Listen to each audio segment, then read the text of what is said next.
రాజ్యాంగ వ్యతిరేక విధానాలను తిప్పికొట్టాలని పిలుపునిచ్చిన సిపిఐ లిబరేషన్ పార్టీ స్థానిక నంద్యాల పట్టణంలో సిపిఐ లిబరేషన్ నాయకుల సమావేశం ఏర్పాటు చేయడం జరిగింది। ఈ సందర్భంగా సిపిఐ లిబరేషన్ జిల్లా నాయకులు పిక్కిలి వెంకటేశ్వర్లు, జిల్లా నాయకులు గాలి రవిరాజా, మహిళా సంఘం నాయకురాలు బీబీ లక్ష్మీదేవి, ఏఐఎస్ఏ జిల్లా కార్యదర్శి నాగార్జున పాల్గొన్నారు।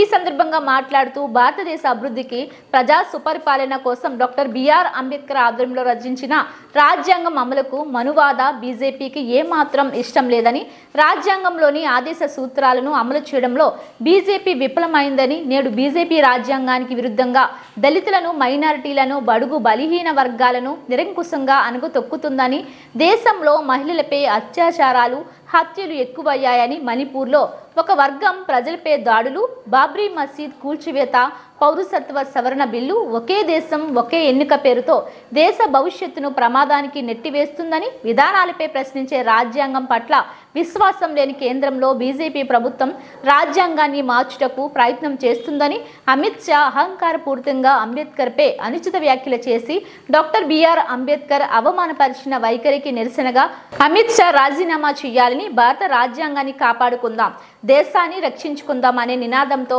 సిపిఐ లిబరేషన్ ఆధ్వర్యంలో రాయలసీమ జిల్లాల సదస్సును కర్నూలులో జనవరి 20వ తేదీన అంబేద్కర్ భవన్లో ఏర్పాటు చేయడం జరిగిందని, కావున సదస్సులో రాయలసీమ జిల్లా వ్యాప్తంగా ఉన్న ప్రజా సంఘాలు, దళిత సంఘాలు, వామపక్షాలు, లౌకిక ప్రజాస్వామ్యవాదులు పాల్గొని జయప్రదం చేయాలని కోరారు। ఈ కార్యక్రమంలో చంద్రుడు, వర్ధన్, రాజు, ఫయాజ్ తదితరులు పాల్గొన్నారు। నంద్యాల కేంద్రంలో ఈరోజు జిల్లా సెంటర్లో కరపత్రం రిలీజ్ చేయడం జరుగుతూ ఉంది। ఈ కరపత్రం యొక్క ముఖ్య ఉద్దేశం దేశాన్ని రక్షించండి, రాజ్యాంగాన్ని కాపాడండి అనే నినాదంతో ఉమ్మడి కర్నూలు జిల్లా అంబేద్కర్ భవన్లో ఒక సదస్సును ఏర్పాటు చేయడం జరుగుతోంది। ఈ సదస్సు 4 రాయలసీమ జిల్లాలకు సంబంధించి ప్రజాప్రతినిధులు హాజరవుతారు। అదేవిధంగా ఈ సదస్సులో ప్రజలందరూ కూడా పాల్గొని ఈ కార్యక్రమాన్ని జయప్రదం చేయాలని చెప్పేసి మేము పిలుపునిస్తూ ఉన్నాం। అదేవిధంగా కూడా ఈరోజు ఏదైతే నరేంద్ర మోడీ విధానాలు మనం గమనిస్తే రాజ్యాంగానికి తూట్లు పొడిచే విధంగా ఈరోజు రకమైనటువంటి ప్రయత్నాలు చేస్తూ ఉన్నారు।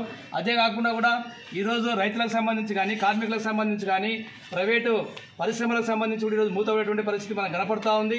అందుకొరకే రైతులకు గిట్టుబాటు ధర కల్పించడంలో ప్రభుత్వం వెనుకబడతారని చేస్తూ ఉంది। అదేవిధంగా దేశంలో అసమానతలు పెరిగేటువంటి పరిస్థితి కూడా జరుగుతూ ఉంది। అందుకొరకే ఈ సదస్సును కూడా రాష్ట్ర వ్యాప్తంగా కూడా అన్ని జిల్లా కేంద్రాల్లో రంగా ఏర్పాటు చేస్తూ ఉన్నారు। ఈ కార్యక్రమానికి సిపిఎంఎల్ లిబరేషన్ పార్టీ రాష్ట్ర కార్యదర్శి బంగారావు గారు, కేంద్ర పోలిట్ బ్యూరో సభ్యులు వి శంకర్ గారు కూడా హాజరవుతా ఉన్నారు। ఈ కార్యక్రమాన్ని ప్రతి ఒక్కరు కూడా జయప్రదం చేయాలని చెప్పేసి కరపత్రాన్ని ఈరోజు రిలీజ్ చేస్తూ ఉన్నాం। నా పేరు Pikkili Venkateswarlu, CPML liberation party జిల్లా నాయకులు, ఉమ్మడి కర్నూలు జిల్లా। నాతో పాటు ఈ కార్యక్రమంలో గాలి రవిరాజు గారు, అట్లే జిల్లా నాయకులు మరియు ఐసా ఉమ్మడి జిల్లా కార్యదర్శి నాగార్జున గారు మరియు మహిళా సంఘం నాయకురాలు బీబీ లక్ష్మీదేవి, చందు తదితరులు ఈ కార్యక్రమంలో పాల్గొన్నారు।